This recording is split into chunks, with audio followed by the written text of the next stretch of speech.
Hello and welcome, everyone.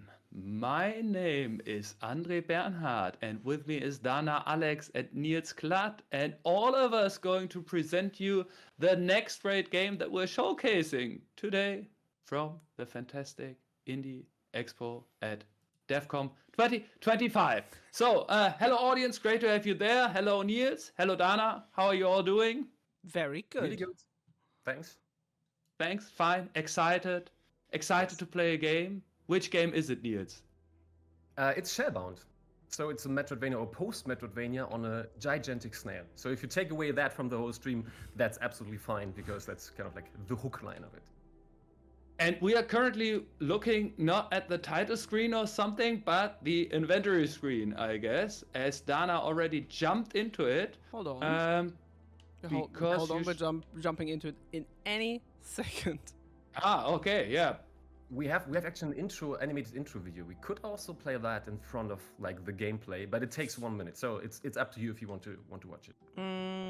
But it's always like a good opportunity to talk about the game without seeing gameplay that I already have to comment. But just I mean, as we only have I mean, it's Dana's decision whether to make this possible or not. But I mean, everyone knows the drill already. Who's watching our little presentations here? We only have 20 minutes. Like, is there any chance that people could experience this version by themselves somehow and see the intro video yet? Thanks for asking. We have a YouTube channel, of course, and you can watch the intro video on the YouTube channel. That's a great idea. Yeah. Okay. I would suggest that because if I have to close the game again and then let's just dive right in. I'm ready. Go. So, what's happening right now? It woke what up. woke up? It. Because I don't see the stream right now, but On Discord? no, I do. Okay, perfect. It's just like lagging a bit. No, it's fine. Perfect. But it woke up. What woke up? What woke up? So that's the big question, of course. I mean, if you would have watched the intro video, no, just kidding. Let's jump a little bit back, but you can definitely jump in front. You jump, Dana jumps forward, we jump back. I meant in the narrative, actually. So, like I said, we have a post-Metroidvania on a gigantic snail. So we have a world here that is completely dead and barren. So nothing can live there on its own. It can only exist and thrive in the mucus of a gigantic snail. That mucus has a lot of nutrients, and that's the only way life can exist on its own. And the thing is that this big gigantic snail, there's a whole ecosystem on it with cultures and jungle and a lot of biomes and whatever. And this snail has been sleeping for thousands of years, kind of like hibernating in a way. And this snail now woke up, and nobody knows why and where it's heading to, because suddenly it started to move, and in the wake of that moving, a lot of structure on the snail has been tumbling down and defeated. But nobody knows where it's heading to. That's kind of like the mystery that you're following through, or one of the mysteries to know, okay, where is it heading to, and also what's my role in that big ecosystem of that. And what woke up? It's the snail. That's Okay. a short question. I can already see some spidery things, but that's no problem for me. No, you can do that. Did you mention what kind of animal is the protagonist? Is it an animal? Is it what? Look what I can do. Yeah, what are you doing? Taking over the crabs? Yeah, you already kind of like explored one of the main mechanics of the game. But we will talk about that in a second. So to your question, Andre, I mean, there are no like proper animals. Yeah, it's a bizarre fantasy world where like really we have their own creatures that are sometimes based, of course, on real animals. But you are a parasite actually. Yeah, which means, of course, you have, as you can figure out, a really special role in that ecosystem, and will have a special role for that giant superorganism, the snail, in the end. Yeah, I don't want to spoil much more than that because, like I said, that's one of the big mysteries. What's your role in that ecosystem? What are you going to do on that snail? Exactly. So here we have one of the first NPCs. people can read, of course, but if we are tight on gameplay, you can also just button mash it through as you like it. No, I like to read these things. I want to know more about the snail. Then let's read. Yeah. So you have there a really mysterious character in front of you. That is, I can't spoiler that already because it gets obvious really fast. Who is a little bit afraid of you, and who tries to kill you on multiple occasions by luring you into traps by giving you kind of like fetch quests that in the end are not really fetch quests, but are determined to finish you off. That's really really a funny thing. But also on the right side you see his mount. That's a muliku. So mulikus are basically giant monsters that he rides that you also will encounter later as enemies that are burrowing through dirt and stuff. But yeah, he tamed it kind of, and now it's his friend. It's his only friend. Are you my friend too? Okay, you're not my friend. Not yet, I would say. Yeah, that's private, and there's reason why that's private. But let's see about that. Yeah, I won't. Before we dive deeper into the story, or even deeper, I mean, all the versions that we're playing here are prototype versions. So to give people, to let people figure it out, it's just like, how long is the game in development, and what is the stuff that is close to final here, and what are the stuff that you're still working on? Of course. Yeah, we are working now for, I mean, on these versions, like, I would say 1.5 years. We started off with a funded prototype.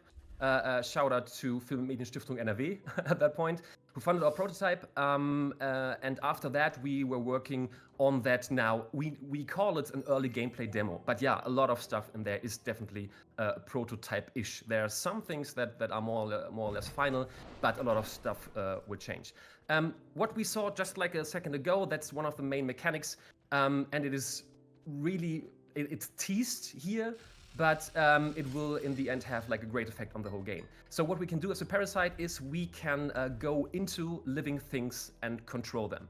You really figured that out, Dana, right at the beginning when you went into that crab kind of enemy.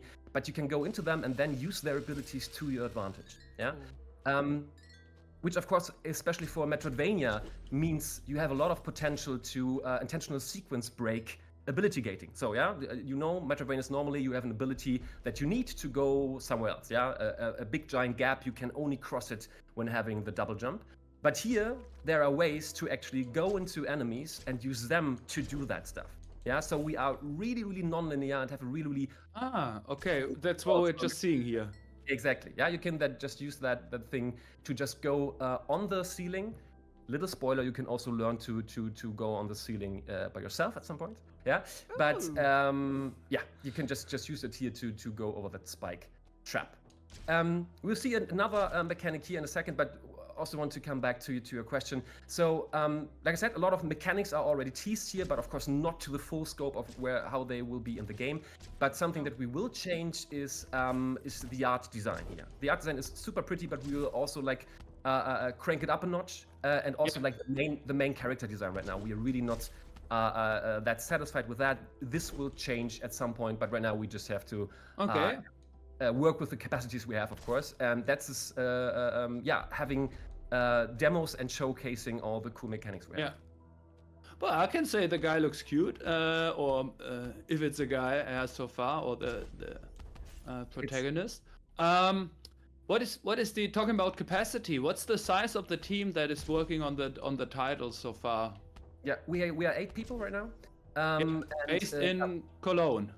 No, based in Bielefeld and Berlin, actually. Okay. Yeah.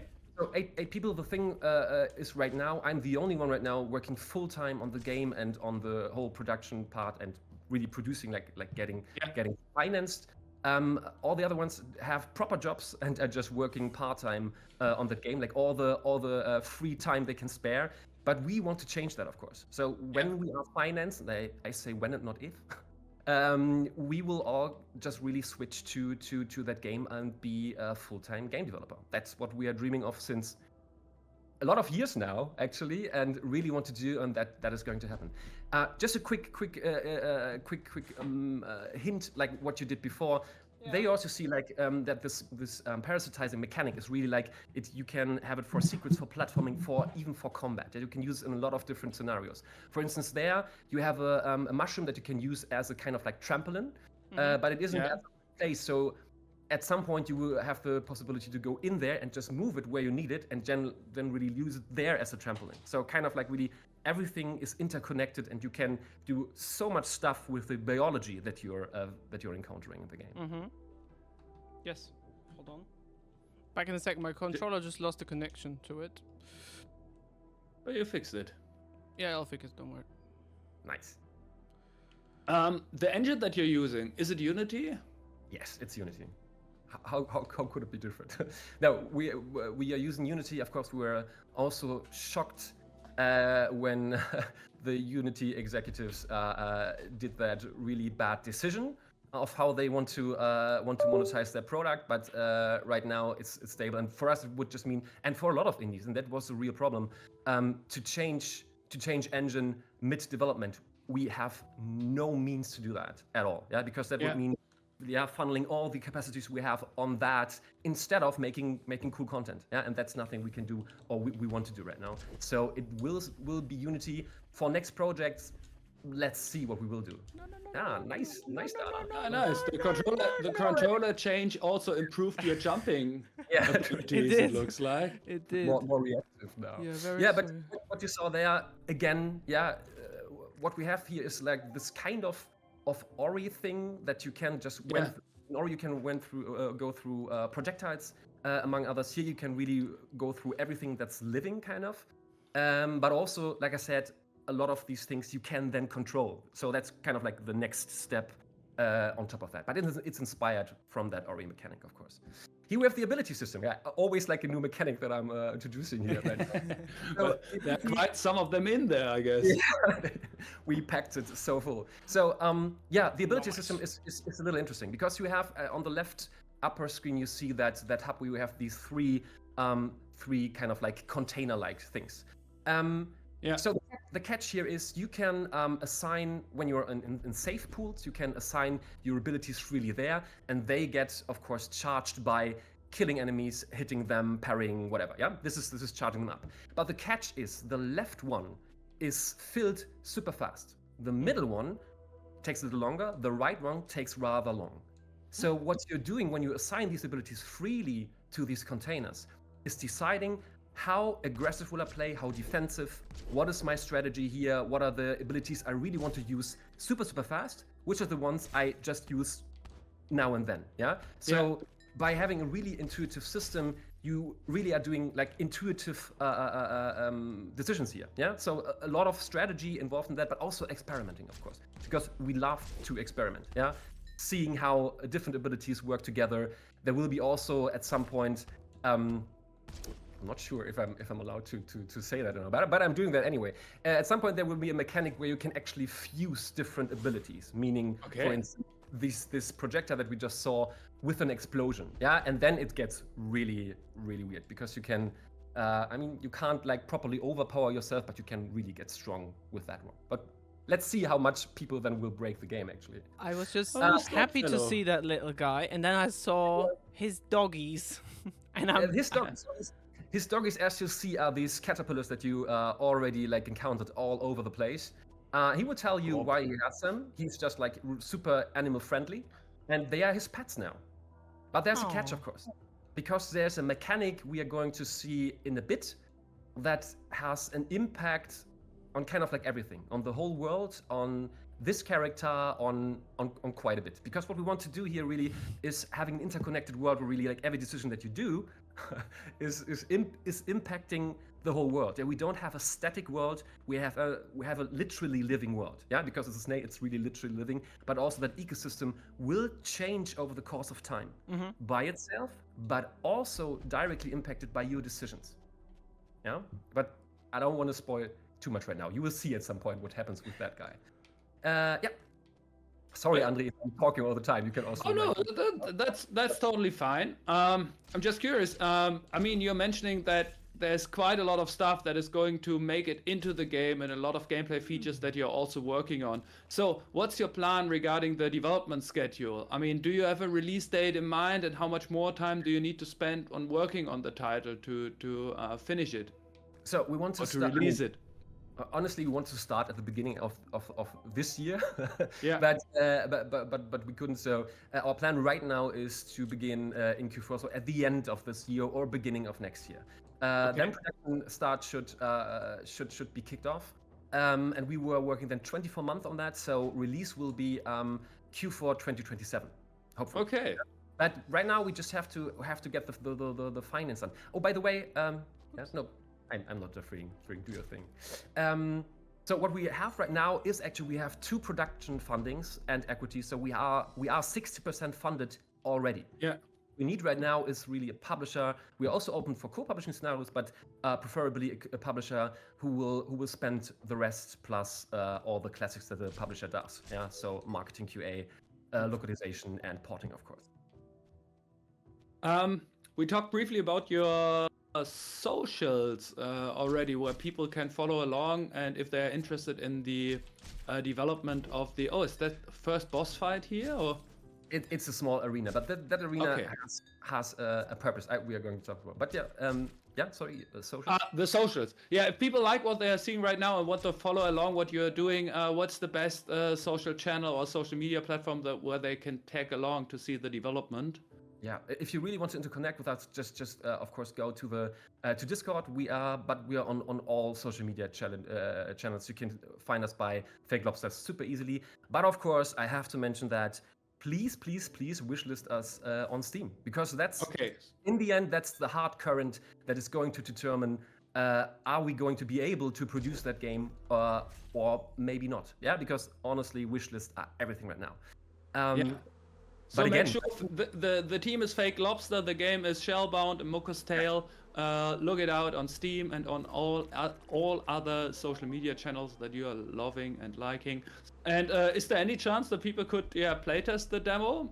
Yes. Do you have a Discord as well? Yes, you mentioned it. We are working even on a new demo right now that is going to showcase that a few of the really main mechanics, the USPs, more in detail.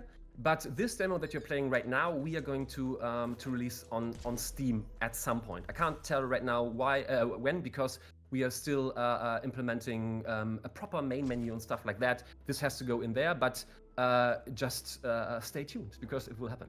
But I also have to say something about the mechanic that you just saw, which is enemy evolution. So if maybe you remember, you went through that room here right now a little while earlier, and there you had like one of these caterpillars that dropped from the ceiling. So you couldn't do anything because you can't go up there. But then you went to that right room and you killed a bunch of them, and then they actually evolved into the next evolutionary state. And that's something that right now here we triggered for the sake of the demo, but in the end it will be like that. Kill a certain amount of an enemy and it will evolve into a next stronger form. And in this case you saw you have a maggot and it evolves into one of these flying things. That you suddenly were able to fly and open up a new area. And there you see, by the way, the character we were talking about. Yeah, funny that I see Crop flying away in the background now with his caterpillars evolved. Yeah, he had these caterpillars and now they're flying, so they are just carrying him away. And that's like what we mean by an interconnected world. Everything really has an impact. Yeah, but that enemy evolution is super important for quite a bunch of stuff. One thing is, of course, it absolutely ties into the parasitizing, because if you can control enemies, but you can actively evolve them to the next stage where they have new abilities, you can actually determine how fast you are approaching which area.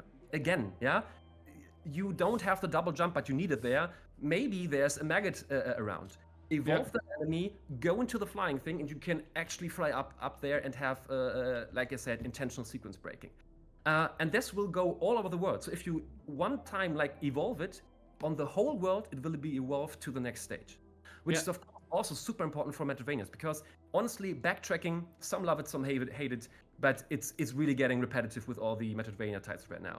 So in our case, we don't have stale backtracking, because you backtrack through the very first biome you were encountering, but it's looking completely different. All the enemies are stronger because you already evolved them.